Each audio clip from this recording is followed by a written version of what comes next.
News కి స్వాగతం. రాబోయే ఎన్నికల్లో జనసేన తెలుగుదేశం బీజేపీ కూటమి అభ్యర్థిని గెలిపించాలని జనసేన పార్టీ రాష్ట్ర అధికార ప్రతినిధి బొలిశెట్టి సత్యనారాయణ, జిల్లా అధ్యక్షుడు తుమ్మల బాబు, జనసేన పార్టీ ఎంపీ అభ్యర్థి ఉదయ్, కాకినాడ సిటీ ఎమ్మెల్యే అభ్యర్థి కొండబాబు పిలుపునిచ్చారు. కాకినాడ గాంధీనగర్ యూనివర్సల్ కమ్యూనిటీ హాల్లో కాకినాడ సిటీ జనసేన పార్టీ నాయకులు, కార్యకర్తల సమన్వయ కమిటీ సమావేశం నిర్వహించారు. ఈ సందర్భంగా వారు మాట్లాడారు. వైసీపీ ప్రభుత్వాన్ని కలిసికట్టుగా ఇంటికి పంపించడం ఖాయమన్నారు. కాకినాడ సిటీ ఎమ్మెల్యే ద్వారంపూడి చంద్రశేఖర్ రెడ్డి దుర్మార్గపు పాలన నుంచి నగరానికి విముక్తి కలిగించాలన్నారు. రాబోయే ఎన్నికల్లో కూటమి అభ్యర్థులు ఉదయ్, కొండబాబులను అధిక మెజారిటీతో గెలిపించాలన్నారు. ఎటువంటి క్రాస్ ఓటింగ్ వేయకుండా ఎమ్మెల్యేకి సైకిల్, ఎంపీకి గ్లాస్ గుర్తుకు ఓటు వేయాలని వారు కోరారు. ఈ సమావేశంలో జనసేన, తెలుగుదేశం, బీజేపీ నాయకులు తోట సుధీర్, వీరు, తలాటం సత్య, వాసిరెడ్డి శివ, దొరబాబు, రామారావు తదితరులు పాల్గొన్నారు.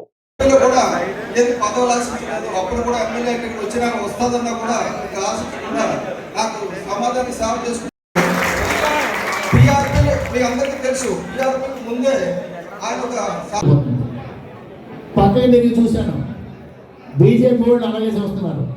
అలాగే మా గోవింద గారు అదే ఇదన్నా పర్లేదు, గెరిటి చేయి కట్టినప్పుడు గెరిటి వడ్డించుకునేది కానీ గెరిటితో తీసుకుని తినేది కాదు.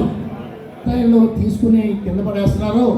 ఖచ్చితంగా అని ఆలోచించుకుంటే పక్కనే వైసీపీ వాళ్ళు ఉన్నారు. వాళ్ళ దగ్గరికి వెళ్ళేటప్పటికి తీరుతున్నాడు. తీగ కింద కొలికింది కదా అని చెప్పి రెండోసారి తీసి ఎదురుకుండా ఓడి పెట్టాడు. అడిగి పెడతాడు, ఇది ఆడికి పెడతాడు, మొత్తం ఉన్నది చేశాడు. తీరా చూస్తే పక్కకు ఒకరికొకరు పెట్టుకోండి, మరి అది సక్సెస్ అవుతుందని చెప్పాను. అయితే ఈ రకంగా ఉన్నప్పుడు దోచుకునే విధానం గమనించట్లేదు. ఇలా పెట్టుకుని ఇలా చేసుకుంటే అలౌట్ అయిపోతుందని చెప్పి అనుకుంటే ఈ రోజున వాళ్ళని బయటికి పంపగలమా? ఆత్మవిమర్శ చేసుకోమని చెప్పేసి మనం ఆలోచించుకోవాలి. ఈనాటి నన్ను మరి ఇంత గొప్పటి జిల్లాకి నన్ను జిల్లా అధ్యక్షుడిగా చేసినటువంటి పవన్ కళ్యాణ్ గారికి, దానికి పూర్తి సహాయ సహకారం అందించినటువంటి కాబోయే పార్లమెంటు సభ్యులు కంగెల వదరయ్య శ్రీనివాస్ గారికి మొట్టమొదటిగా నా హృదయపూర్వక నమస్కారాలు, ధన్యవాదాలు తెలియజేస్తున్నాను. అలాగే ఈనాటి సభాధ్యక్షులు, సిటీ అధ్యక్షులైనటువంటి పెద్దలు గౌరవనీయులు తోట సుధీర్ గారికి, రాష్ట్ర ఎన్నికల కమిటీ నుంచి మన కంగెల ఉదయ్ గారిని ప్రత్యేకంగా పార్లమెంట్కి పంపిణీ చేస్తున్నటువంటి పెద్దలు బొలిశెట్టి సత్య గారికి, పెద్దలు ప్రముఖ బీసీ నాయకులు మొట్టమొదటి నుంచి ప్రజారాజ్యం పార్టీ నుంచి పార్టీకి అండదండలుగా ఉన్నటువంటి ప్రసంగి ఆదినారాయణ గారు కాదు. ఎవరు మాట్లాడేటప్పుడన్నా నిశ్శబ్దంగా ఉంటే మాట్లాడేటువంటి వ్యక్తి ఆయన ఏం చెప్పాలనుకుంటున్నాడో చెప్పడానికి వీలుంటుంది, మీకు కూడా అర్థమవుతుంది. దయవచ్చి ఒక్క 15 నిమిషాల్లో పోయే 2 నెలల్లో కాబోయే మన పార్లమెంటు సభ్యులు 2 నెలల లోపలనే మరి కాకినాడ సిటీ కాబోయే శాసనసభ్యులు ఇద్దరు మాట్లాడతారు. ఎందుకంటే ఇది గెలుపు ఆల్రెడీ ఖాయం అయిపోయింది కాబట్టి కాబోయే పార్లమెంట్ సభ్యులు కుదరదు. ఖచ్చితంగా ఎక్కడైతే నాయకత్వం ఉందో ఆ నాయకత్వమే సంధించుకోవాలని మరొకసారి వేడుకుంటూ, ఈనాటి ఈ కార్యక్రమానికి ఎంత చక్కటిగా కాకినాడ సిటీ నుంచి మరి ఎంత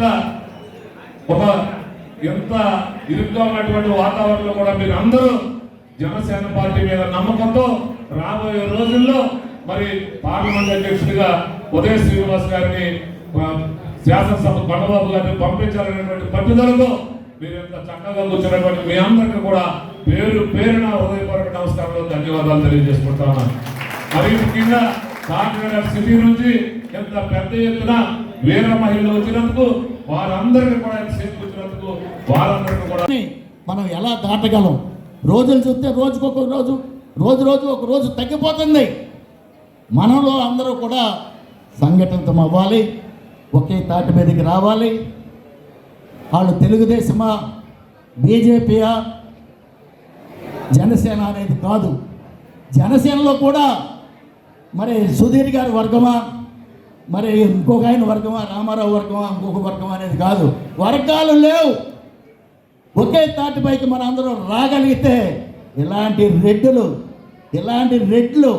ఇలాంటి సైకోలు 100 మంది అయినా సరే పవన్ కళ్యాణ్ గారు బ్రో సినిమాలు వేస్తారు.